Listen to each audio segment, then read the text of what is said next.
Hello students, आज के lecture में हम स्टार्ट करने वाले एक न्यूमेरिकल से और इस न्यूमेरिकल से कॉन्सेप्ट को भी हम समझने वाले हैं। तो जैसे कि क्वेश्चन आपको दिख रहा होगा, इसमें हमें एक ऑक्सीडेशन पोटेंशियल दे रखा है आयरन से आयरन प्लस 2 का x वोल्ट, आयरन से आयरन प्लस 3 का y वोल्ट और आयरन प्लस 2 से आयरन प्लस 3 का z वोल्ट।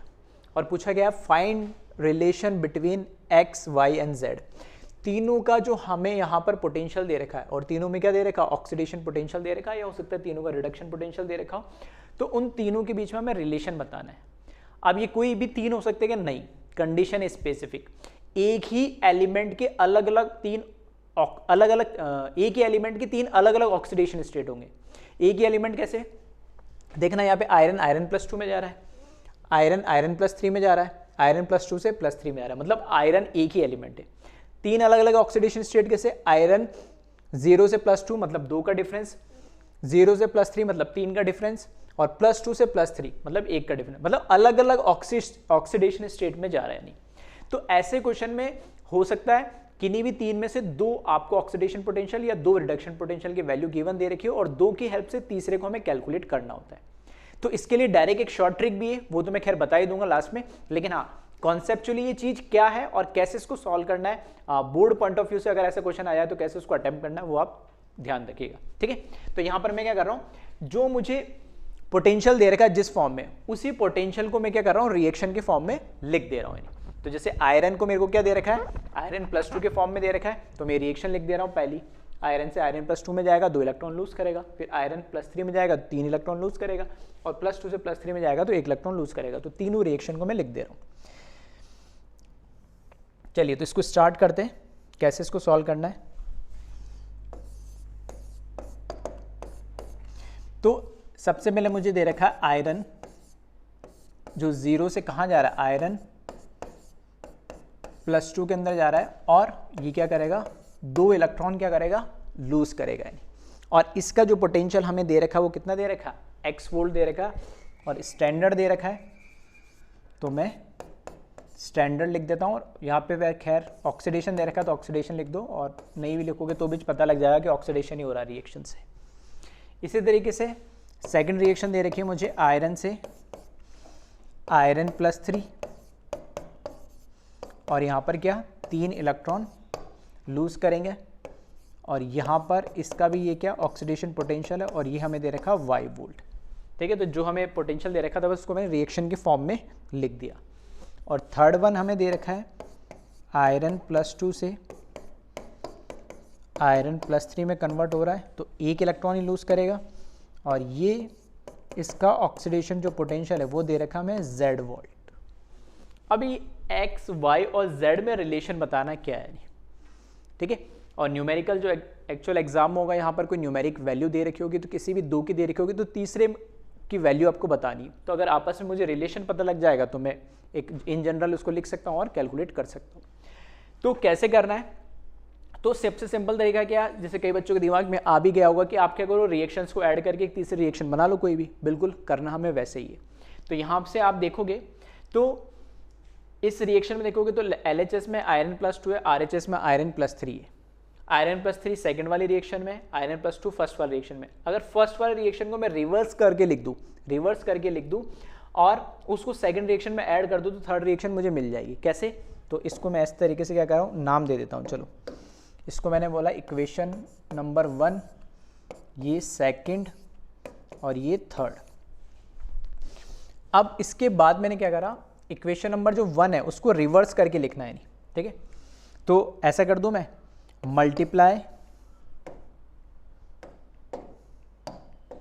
ठीक है यहां पे लिख देता हूं मैं, मल्टीप्लाई इक्वेशन या रिएक्शन 1 बाय -1। -1 से मल्टीप्लाई करने का मतलब क्या हो, रिवर्स हो जाएगी। आप चाहो तो डायरेक्ट वैसे भी लिख सकते हो, इसको रिवर्स करके लिखना है। तो ये माइनस और ये जब मैं रिवर्स करूंगा तो ये भी ऑक्सीडेशन हो रहा तो क्या हो जाएगा, रिडक्शन, और रिडक्शन होगा तो ये भी क्या वैल्यू क्या हो जाएगी, x की जगह -x हो जाएगी। ठीक है, ये माइनस इससे मल्टीप्लाई करने से नहीं हुई। अगर मैं यहाँ पे -2 से मल्टीप्लाई करता तो इधर -2 नहीं आता, ये सिर्फ रिवर्स में कर रहा हूँ इसलिए हो रहा है क्योंकि वो अभी ऑक्सीडेशन हो रहा है, तो जब रिवर्स करूँगा तो रिडक्शन हो जाएगा, तो रिडक्शन पोटेंशियल की वैल्यू माइनस आएगी। ठीक है, -1 से मल्टीप्लाई नहीं कर रहा हूँ, ई पे ही डायरेक्ट अप्लाई नहीं होती, जो भी हम यहाँ पर नंबर से मल्टीप्लाई डिवाइड करते हैं। क्यों? क्योंकि इंटेंसिव प्रॉपर्टी होती है पोटेंशियल, इलेक्ट्रोड पोटेंशियल, वो इंडिपेंडेंट ऑफ मास होती है, वो नॉन एडिटिव इन नेचर होती है। ठीक है, वो अभी वापस मैं आपको बताऊंगा। ठीक है, तो पहले तो मैं इसको रिवर्स करके लिख देता हूँ। तो जब मैं इसको रिवर्स करके लिखूंगा तो ये हो जाएगा यहाँ पे आयरन +2। ठीक है, आयरन +2 2 इलेक्ट्रॉन गेन करेगा और आयरन के अंदर कन्वर्ट हो जाएगा, और यहाँ पर जो इसका अब ये ऑक्सीडेशन की जगह क्या बन जाएगा, इसका रिडक्शन पोटेंशियल बन जाएगा, और ये क्या हो जाएगा -x वोल्ट हो जाएगा। इसको मैंने नंबर दे दिया क्या, 4। ठीक है, अब आप क्या करें इसमें, यहाँ से आप देख सकते हैं इक्वेशन नंबर 2 और इक्वेशन नंबर 3 दोनों को आप ऐड कर दो, तो यहाँ से 3 और यहाँ से 2, एक इलेक्ट्रॉन इधर बचेगा जो बचना चाहिए। ये आयरन से ये आयरन कैंसिल हो जाएगा, इधर आयरन +2 और RHS में आयरन +3 मिलेगा, तो इक्वेशन नंबर 3 मिल जाएगी। तो मैं क्या कर रहा हूँ, सिंपली यहाँ पर ये कर रहा हूँ मैं, इक्वेशन नंबर 2 और 4 को ऐड कर दे रहा हूँ। ठीक है, इक्वेशन नंबर 2 को ऐड कर दिया मैंने इक्वेशन नंबर 4 के साथ। ऐसा करने पे मुझे क्या मिलेगा यहाँ पे, इक्वेशन नंबर 2। ठीक है, चलो इक्वेशन नंबर 2 को मैं लिख देता हूँ, तो ये हो जाएगा आयरन +3 प्लस इलेक्ट्रॉन, और यहाँ पर हमें दे रखा y वोल्ट, और इक्वेशन नंबर 4 तो वो हो जाएगा आयरन +2 2 इलेक्ट्रॉन, और ये कन्वर्ट हो जाएगा आयरन के अंदर, और ये हो जाएगा हमारे पास -x वोल्ट। और जब दोनों को ऐड करेंगे, ठीक है, जब दोनों को ऐड करा हमने, तो ऐड करने पे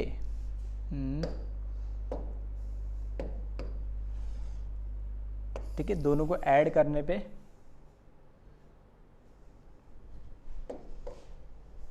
ठीक है, हमारी कौन सी रिएक्शन नंबर हमें कौन सी मिल जाएगी, 3rd मिल जाएगी। और रिएक्शन नंबर 3rd क्या है, रिएक्शन नंबर 3rd है आयरन +2 से आयरन +3 और +1 इलेक्ट्रॉन निकल जाएगा, और इसमें E0 की वैल्यू क्या है, ये Z वोल्ट है। ठीक है, तो यहाँ से देख लेना, आयरन से आयरन कैंसिल हुआ, +2 इधर आ गया, +3 इधर आ गया, और यहाँ पे 3 इलेक्ट्रॉन है। ठीक है, इसको करेक्ट कर लेना, यहाँ पर 3 इलेक्ट्रॉन है, तो 3 इलेक्ट्रॉन से ये 2 इलेक्ट्रॉन सब्ट्रैक्ट होंगे तो 1 इलेक्ट्रॉन बचेगा। क्लियर है? अब मैं डायरेक्टली क्या ऐसे बोल सकता हूँ कि दोनों को ऐड करने पे रिएक्शन आ रही है, तो क्या y + -x करने पे z आना चाहिए इसका मतलब। तो अगर मैं ऐसा लिखता हूँ, विच मीन्स अगर मैं ऐसा लिखता हूँ कि y प्लस, जैसे इक्वेशन 2 हुई, -x, ये वोल्टेज किसका हुआ, इक्वेशन 4 का वोल्टेज, सॉरी पोटेंशियल, और ये किसके बराबर होनी चाहिए, इक्वेशन नंबर हमारे 3rd जो कि z के। तो क्या ये रिलेशन होगा इसके बीच में, तो ये रिलेशन बिल्कुल गलत है, ये रिलेशन कभी नहीं होगा। ठीक है, ये बिल्कुल गलत है। क्यों गलत है, क्योंकि जो रिएक्शंस हमें दे रखी है वो तो सही, आप ऐड करके आप रिएक्शन तो लिख सकते हो, लेकिन उनके आगे जो उनका इलेक्ट्रोड पोटेंशियल लिखा है उनको आप डायरेक्टली ऐड नहीं कर सकते। क्यों नहीं ऐड कर सकते, क्योंकि जो E है, इलेक्ट्रोड पोटेंशियल जो होता है, वो एक इंटेंसिव प्रॉपर्टी होती है, वो हमने थर्मोडायनेमिक्स में पढ़ी है, और जो इंटेंसिव प्रॉपर्टीज होती है वो इंडिपेंडेंट ऑफ मास होती है, और उसकी कैरेक्टरिस्टिक होती है क्या, उसको डायरेक्टली हम ऐड नहीं कर सकते, वो नॉन एडिटिव इन नेचर होती है, उसको डायरेक्ट ऐड नहीं कर सकते। आ रही बात समझ में? इस वजह से डायरेक्ट मैं यहाँ से इलेक्ट्रोड पोटेंशियल को रिलेट नहीं कर सकता। तो फिर हम क्या करें, तो यहाँ पर हमें पता है क्या चीज़ कि, ठीक है,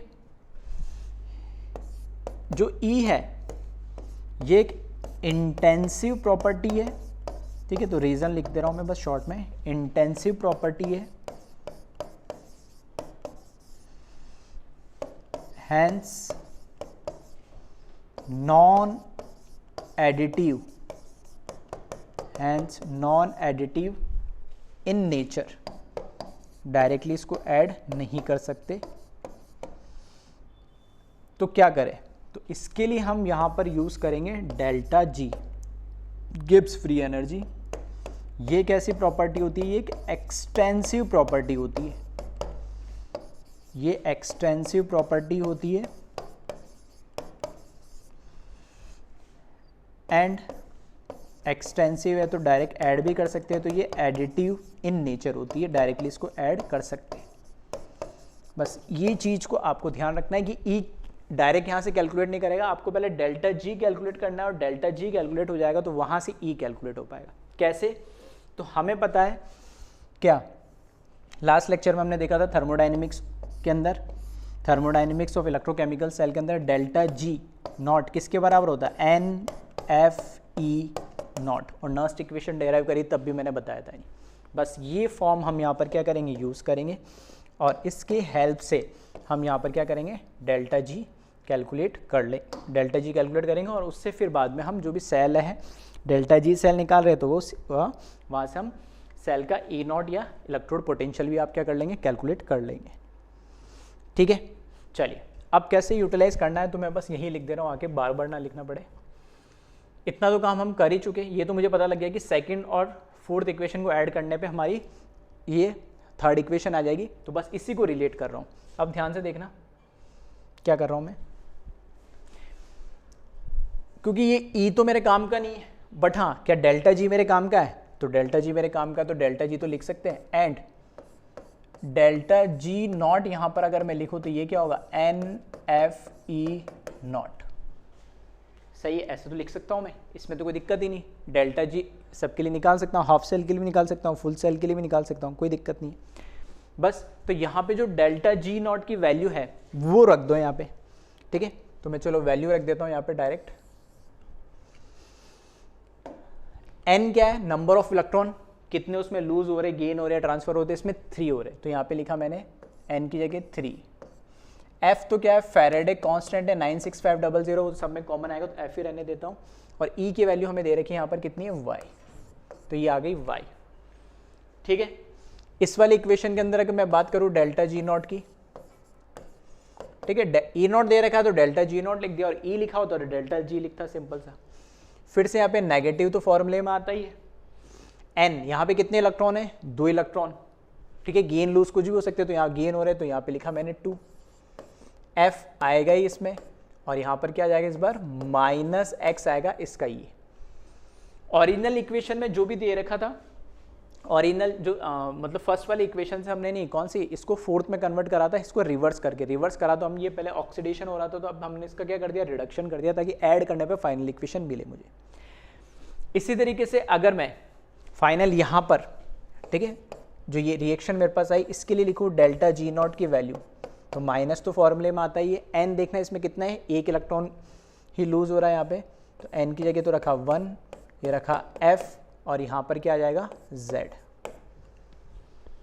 हाँ, अब मैं डेल्टा जी से रिलेट कर सकता हूँ कि इन दोनों के डेल्टा जी को ऐड कर दूँ तो ये इसके डेल्टा जी के बराबर आना चाहिए। कहाँ से, इस केमिकल रिएक्शन से मुझे पता लग रहा है, और डेल्टा जी एक्सटेंसिव प्रॉपर्टी है तो उसको डायरेक्टली मैं ऐड कर सकता हूँ। आ रही बात समझ में?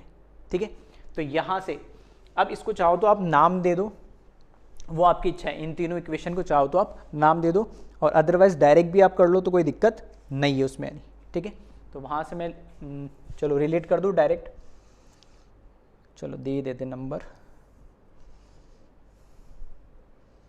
4 तो दे ही दिया था हमने ना, इसको दे दे 5th, ये 6th, और ये 7th। तो 5 और 6 को ऐड करने पे हमें 7 मिल रही है। ठीक है, 5 और 6 को ऐड करने पे, जैसे वहाँ पे खैर हमने वो लिखा ही था कि 2 और 3 को 2 और यहाँ लिखा है ना, जैसे ये खैर ये ऑलरेडी लिख दिया, 2 और 4 को ऐड करोगे, चलो यही लिख देते अपन, 2 और 4 को ऐड करोगे तो डायरेक्ट मुझे क्या मिलेगा, थर्ड इक्वेशन मिलेगी यानी। ठीक है, तो उसको नया नंबर देने की ज़रूरत नहीं, उसको हटा दो यहाँ से। ठीक है, तो 2 और 4 को ऐड करो, 2 और 4 को ऐड करो और डायरेक्ट आपको क्या मिल जाएगा, 3 मिल जाएगा। तो उसमें इन दोनों के डेल्टा जी को भी आप ऐड करो। तो चलो मैं नीचे लिख देता हूँ यहाँ पे, है ना, तो फ्रॉम इक्वेशन टू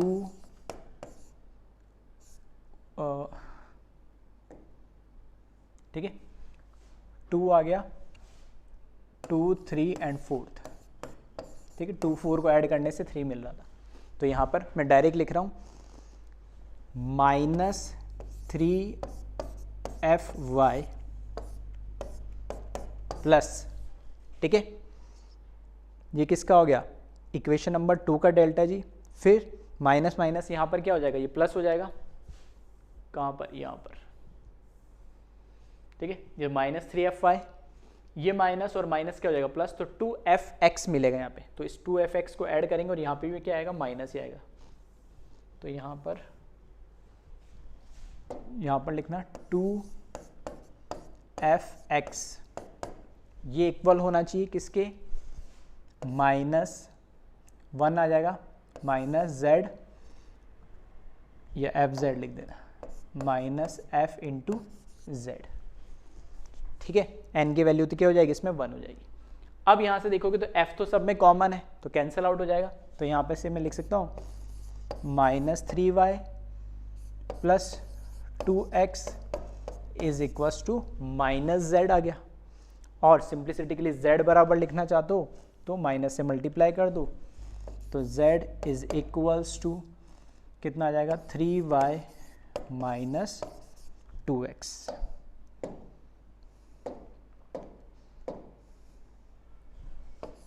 तो ये x, y और z के बीच में आ गया क्या, रिलेशन आ गया। क्या रिलेशन फिक्स है, हमेशा यही होगा तो ऐसा नहीं है, वो डिपेंड करेगा रिएक्शन पे। लेकिन हाँ, अगर न्यूमेरिकल वैल्यू दे रखी होती तो x और y वोल्टेज की वैल्यू लिखता मैं, डायरेक्ट x और y नहीं आ रहा, देख सकते हो एक कुछ कोफिशिएंट इसके साथ आ रहे हैं, वो कोफिशिएंट किस पे डिपेंड कर रहे हैं, वहाँ पर डेल्टा जी से, डेल्टा जी पे नंबर ऑफ इलेक्ट्रॉन्स पे। तो ई से करते तो आंसर अलग आता और डेल्टा जी से आपने निकाला तो ये आंसर अलग आ रहा है। तो ध्यान रखना, ऐसे क्वेश्चन में जिसमें 2 रिडक्शन पोटेंशियल या 2 ऑक्सीडेशन पोटेंशियल एक ही एलिमेंट की पूछा गया और उसी एलिमेंट का तीसरा ऑक्सीडेशन पोटेंशियल या तीसरा रिडक्शन पोटेंशियल पूछा गया है, तब आप ये अप्लाई करेंगे। तो अगर बोर्ड एग्जाम में आ रहा है तो मैंने प्रोसीजर बता दिया कैसे करेंगे आप। सिंपल से बस रिएक्शन को देखना, कौन सी ऐड या सब्ट्रैक्ट करने से फाइनल रिएक्शन मिल रही है, तो उसमें डेल्टा जी की वैल्यू निकाल लेना NFE से और वहाँ से आप कैलकुलेट कर लेंगे। बट हम जेई नीट की प्रिपरेशन कर रहे हैं तो उसमें हमें टाइम को बचाना है, इतना लंबा हमें कैलकुलेशन वगैरह या इन चीज़ों को एनालाइज करने के लिए टाइम वेस्ट नहीं करना है। तो कैसे करना है, तो उसके लिए मैंने क्या करा, एक एग्जांपल लिया है जिसकी हेल्प से हम क्या करेंगे, इसको सॉल्व करेंगे। तो पहले आप वीडियो पॉज करके इस वाले क्वेश्चन को, ठीक है, पहले आप कॉपी कर ले और उसके बाद हम वहाँ पर शॉर्ट ट्रिक पाते हैं डायरेक्ट कैसे करेंगे इसको, ठीक है। तो वीडियो पॉज करें और इसको कॉपी करें।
चलिए, तो ये तो था हमें कॉन्सेप्चुअली कैसे करना है इसको, और बोर्ड एग्जाम में आ जाए तो पूरा आपको सॉल्व करके बताना पड़ेगा।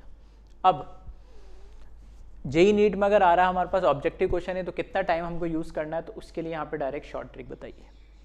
टॉपिक का मैंने नाम दिया है calculation of third reduction potential, हो सकता है वो ऑक्सीडेशन भी हो, ठीक है, कोई दिक्कत नहीं। तो मैंने जनरली क्योंकि एनसीईआरटी रिडक्शन को ही स्टैंडर्ड मानती है तो मैंने रिडक्शन लिख दिया, calculation of third reduction potential with the help of two reduction potential of same element, ठीक है। चाहो तो इसके आगे भी लिख भी लेना, ऑफ सेम एलिमेंट, ठीक है। ये ध्यान रखना, ऐसे नहीं कि दो अलग अलग एलिमेंट का दे रखा और तीसरा एलिमेंट कोई अलग दे रखा और आप फाइंड आउट कर ले, नहीं वो पॉसिबल नहीं है। एक ही एलिमेंट की तीन अलग अलग ऑक्सीडेशन स्टेट से हमें कैलकुलेट करना हो तब। क्या लिख रहा है यहाँ पे, E3 जो मुझे कैलकुलेट करना है थर्ड रिडक्शन पोटेंशियल, वो बराबर क्या होगा, plus minus N1 into E1 plus minus N2 into E2 upon plus N3। E3 तो वो रिडक्शन पोटेंशियल है, फॉर एग्जांपल Z था जो हमें कैलकुलेट करना था, और N3 क्या होगा, उस रिएक्शन में कितने इलेक्ट्रॉन लूज हो रहे हैं या गेन हो रहे हैं, ठीक है। वो ऑक्सीडेशन स्टेट देख के मैं बता दूंगा। सेम N1 और N2 क्या है, जो X के अंदर पहली रिएक्शन के अंदर कितने इलेक्ट्रॉन गेन या लूज हो रहे थे, दूसरी रिएक्शन में कितने इलेक्ट्रॉन गेन या लूज हो रहे थे, वो चीज़ है N1 N2। E1 E2 क्या है, वो पहली रिएक्शन के कितना पोटेंशियल दे रखा है, इलेक्ट्रोड पोटेंशियल, दूसरा का क्या दे रखा है। अब ये प्लस माइनस का मतलब क्या है, कंडीशन ये कि जो N3 ये ऑलवेज क्या होना चाहिए, पॉजिटिव होना चाहिए, और पॉजिटिव होगा भी, क्योंकि जो भी इलेक्ट्रॉन लूज हो रहा है गेन हो रहा है वो एक नंबर को रिप्रेजेंट कर रहा है, तो लूज गेन में प्लस माइनस तो लगाते नहीं, तो N3 तो पॉजिटिव होगा। अब N3 पॉजिटिव होगा तो इस N3 को पॉजिटिव बनाने के लिए कौन डिसाइड करेगा, N1 और N2। तो इस तरीके से मुझे N1 और N2 के सिंबल सेलेक्ट करने होते हैं, मतलब साइन सेलेक्ट करना होता है कि पॉजिटिव लो या नेगेटिव लो, कि दोनों को जब मैं ऐड करूँ तो उन दोनों का समेशन किसके बराबर आना चाहिए, N3 के, ठीक है। तो ये चीज़ ध्यान रखना। इसमें जो कंडीशन है, कंडीशन क्या है कि N3 प्लस माइनस लो आप N1, हमें कोई मतलब नहीं है, प्लस माइनस लो आप N2, हमें कोई मतलब नहीं, लेकिन जो भी आप ये वैल्यू ले रहे हो, ठीक है, जो भी आप ये वैल्यू ले रहे हो, वैल्यू तो फिक्स है, लेकिन जो भी आप सिंबल ले रहे हो उस सिंबल के अकॉर्डिंग दोनों का समेशन N3 के बराबर होना चाहिए, मतलब वो पॉजिटिव ही होना चाहिए, ठीक है। तो कैसे, तो एक एग्जांपल से सब समझते हैं। तो यहाँ पे बस मैंने इतना लिखा है कि ये तो क्या है, रिडक्शन पोटेंशियल है, N number of electron gain या लूज हुए। कंडीशन क्या है, N3 जिस भी ऑक्सीडेशन स्टेट के लिए हमें कैलकुलेट करना वो नंबर तो पॉजिटिव हो गई, लेकिन अब ये प्लस N1 और N2 प्लस या माइनस होंगे, वो कौन डिसाइड करेगा, N3, कि दोनों में से कौन, दोनों प्लस होंगे, हो सकता है दोनों में दोनों माइनस होंगे, या एक प्लस या एक माइनस होगा, वो हमें नहीं पता, लेकिन जब दोनों को मैं ऐड करूँ तो N3 आ जाना चाहिए। इस तरीके से उनका प्लस माइनस मेरे को सिंबल सेलेक्ट करना है, ठीक है। तो इसको नोट करें और फिर एक एग्जांपल से हम इसको समझते डायरेक्ट कैसे करेंगे शॉर्ट ट्रिक की हेल्प से।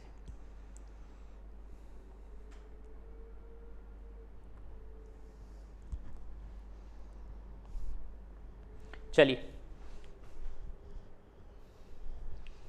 तो यहां क्वेश्चन दे दिया मैंने, E0 PB प्लस 2 से PB जा रहा है -3 वोल्ट, E0 PB प्लस 2 से PB प्लस 4 जा रहा है -1 वोल्ट। तो PB प्लस 4 से PB 0 का क्या होगा, देख सकते हो, PB मतलब लेड, तीनों में लेड ही है, अलग अलग ऑक्सीडेशन स्टेट है, +2 से 0 जा रहा है, एक में +2 से +4 जा रहा है, एक में +4 से 0 जा रहा है।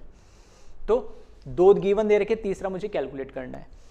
तो अगर जिन लोगों को समझ में आ गया तो वीडियो पॉज करके ट्राई कर सकते हैं, अदरवाइज आप देख ले और आंसर वेरीफाई कर ले। जिनको नहीं समझ में आया कैसे, जो लिखा मैं उसको E1 मान, इसको मैंने मान लिया E1, ठीक है, इसको मैंने मान लिया E1। तो E1 की वैल्यू मुझे दे रखी -3 वोल्ट। अब मेरे को यहाँ पर N1 डिसाइड करना है कि N1 क्या होगा, ठीक है। चलो और इसको बिल्कुल सिंपल वे में लिखता हूँ मैं एक एक करके, क्योंकि एक एग्जाम्पल लिया है तो इसको जो रिएक्शन दे रखी है ना मैं उसको लिख देता हूँ। PB प्लस 2 PB में जा रहा है, मतलब क्या, PB प्लस 2 PB में जा रहा है, तो PB में कब जाएगा, जब ये क्या करेगा, 2 इलेक्ट्रॉन क्या करेगा, गेन करेगा, 2 इलेक्ट्रॉन गेन करेगा, तो ये कन्वर्ट हो गया PB के अंदर। तो इसके लिए जो इसकी वैल्यू, इसको मैंने नाम दे दिया E1, और ये कितना हो गया, -3 वोल्ट, रिडक्शन हो रहा है, ठीक है। और यहाँ पे जो N1 होगा, नंबर ऑफ इलेक्ट्रॉन कितने लूज या गेन हुए, तो मुझे दिख रहा है यहाँ पे कितने, 2, तो यहाँ पे N1 की वैल्यू ले ली 2, ठीक है। फिर सेकंड PB प्लस 2 से PB प्लस 4 जा रहा है, ठीक है, Pb+2 से, क्योंकि आपको अब या तो सब रिडक्शन पोटेंशियल लेना है या ऑक्सीडेशन ले रहे हो। हमने जो फॉर्मूला बनाया वो रिडक्शन के लिए बनाया, तो ये तो रिडक्शन हो रहा है, लेकिन ये क्या हो रहा है, ऑक्सीडेशन हो रहा है। तो आपको इसका भी क्या लेना पड़ेगा, रिडक्शन ही लेना पड़ेगा। ये आप थोड़ा सा बस ध्यान रखिएगा, ठीक है। ऐसे नहीं किसी का ऑक्सीडेशन किसी का रिडक्शन ले लिया, क्योंकि सेम स्केल पे, जैसे मैंने इक्विलिब्रियम में बताया था कि सेम स्केल में या तो दोनों रिडक्शन ले लो या दोनों ऑक्सीडेशन लो, सेम स्केल पे होना जरूरी है। तो यहाँ पर भी क्या करूँ, अब इसको मैं रिडक्शन ही लेना है मेरे को, तो मैं इसको इस तरीके से लिख रहा हूँ, Pb+4 से वापस क्या जाना है, इसको Pb+2 में जाना है। तो कितना क्या करना पड़ेंगे, 2 इलेक्ट्रॉन गेन करने पड़ेंगे। तो इसके लिए इसको मैंने नाम दिया E2, क्योंकि ये तो +2 से +4 ऑक्सीडेशन है, उसका पोटेंशियल है। तो मुझे तो क्या लिखना है, रिडक्शन, तो उसका पोटेंशियल क्या हो जाएगा, साइन चेंज हो जाएगा इसका। तो यहाँ पर हो जाएगा ये 1 वोल्ट। N2 की वैल्यू यहाँ पे भी देखना कितने, 2 इलेक्ट्रॉन गेन कर रहा है, जो भी गेन लूज करे उसमें, तो रिडक्शन में तो क्या करेगा, गेन ही करेगा, तो N2 की वैल्यू पेगी 2। इसी तरीके से E3 की वैल्यू, तो Pb+4 से क्या जा रहा है, Pb 0 पे जा रहा है, ठीक है। तो इसको तो मैं डायरेक्ट लिख दूँ, Pb+4 से 4 इलेक्ट्रॉन लेगा और Pb कहाँ जाएगा, 0 ऑक्सीडेशन स्टेट पे जाएगा। तो ये इसको मैंने नाम दिया E3, और ये मेरे को कैलकुलेट करना है, ठीक है। E3 ये मेरे को कैलकुलेट करना है, और इसमें जो N3 की वैल्यू है वो कितना आ गया, 4 इलेक्ट्रॉन आ गए। आगे समझ में, तो E1 E2 E3 की वैल्यू मिल गई, N1 N2 N3 की वैल्यू मिल गई। मुझे E1 E2 और N1 N2 पता होना चाहिए, N3 मुझे रिएक्शन देख के या उसके पोटेंशियल को देख के मुझे पता लग जाएगा वहाँ पे जो स्टेट दे रखी है। तो ये मुझे कैलकुलेट करना है। अब मैंने बोला कि N3 ये तो पॉजिटिव वैल्यू होगी, बिल्कुल सब पॉजिटिव होगी, बट इनकी जो सिंबल है वो कौन डिसाइड करेगा, N3 करेगा। अब इन दोनों को इस तरीके से प्लस माइनस सेलेक्ट करना है कि दोनों को जब ऐड करो तो यही आना चाहिए। तो ऑब्वियस ये बात है, 4 लाने के लिए 2 और 2 को क्या करूँ, सब्ट्रैक्ट करूँगा तो 0 हो जाएगा, ठीक है। एक प्लस लूँगा एक माइनस लूँगा तो 0 हो जाएगा, और दोनों माइनस लूँगा तो माइनस हो जाएंगे। तो दोनों क्या लेने पड़ेंगे मुझे, पॉजिटिव। तो N1 और N2 दोनों क्या होंगे, पॉजिटिव होंगे, ठीक है। तो यहाँ पर आपको क्या करना है, N1 और N2, ठीक है, दोनों क्या हो जाएंगे, पॉजिटिव हो जाएंगे। तो यहाँ पर फॉर्मूला जब मैं लिख रहा हूँ E3 मुझे कैलकुलेट करना है, तो प्लस लिख रहा हूँ मैं, N1 आएगा, E1 की वैल्यू जो भी दे रखी है प्लस माइनस इलेक्ट्रोड पोटेंशियल की वो एज इट इज़ लिखनी है, प्लस N2 भी प्लस आ जाएगा, और E2 की वैल्यू जो आपको दे रखी है वो आपको एज इट इज़ लिखनी है, और डिवाइड बाय यहाँ पर क्या लिखना है, आपको N3 लिखना है जो इसकी वैल्यू दे रखी है, ठीक है। बस वैल्यू पुट कर दे, इसको सॉल्व कर दे। तो यहाँ पे ठीक है, N1 की वैल्यू कितनी आ गई, 2। E1 की वैल्यू कितनी दे रखी है यहाँ पे, -3, है ना। E1 की वैल्यू दे रखी है -3, प्लस ये भी +2 आएगा, और इसकी वैल्यू कितनी दे रखी है, 1, और डिवाइडेड बाय 4। बस इसको सॉल्व कर ले तो E3 की वैल्यू आ जाएगी -6 और +2, तो कितना आ जाएगा, -4 डिवाइड बाय 4 तो -1। तो E3 जो थर्ड रिडक्शन पोटेंशियल हो जाएगा वो -1 वोल्ट हो जाएगा, ठीक है। तो क्योंकि मेरे को समझाना था इसलिए मैंने इतना कुछ लिखा, बाकी आप लीजिए E1 E2 E3 डायरेक्ट लिखे, फॉर्मूला याद होना चाहिए, आप शॉर्ट ट्रिक से सॉल्व कर सकते हैं। हाँ, इनकेस अगर आप शॉर्ट ट्रिक भूल जाओ, ठीक है, इनकेस अगर आप शॉर्ट ट्रिक भूल जाओ तो आपको वो प्रोसीजर अगर पता है तो उससे क्वेश्चन एटलीस्ट सॉल्व तो कर पाओगे आप, ठीक है। थोड़ा सा हो सकता है टाइम लग जाए, बट कर लो।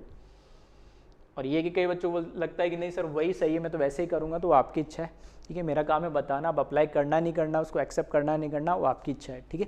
तो अगर आपको लगता है कि नहीं फॉर्मूला याद रखने में भूल जाऊँगा या मुझे लगता है वो ज़्यादा ईजी, तो आप वैसे भी कर सकते हो, ठीक है। तो इसको वीडियो पॉज करें और कॉपी करें।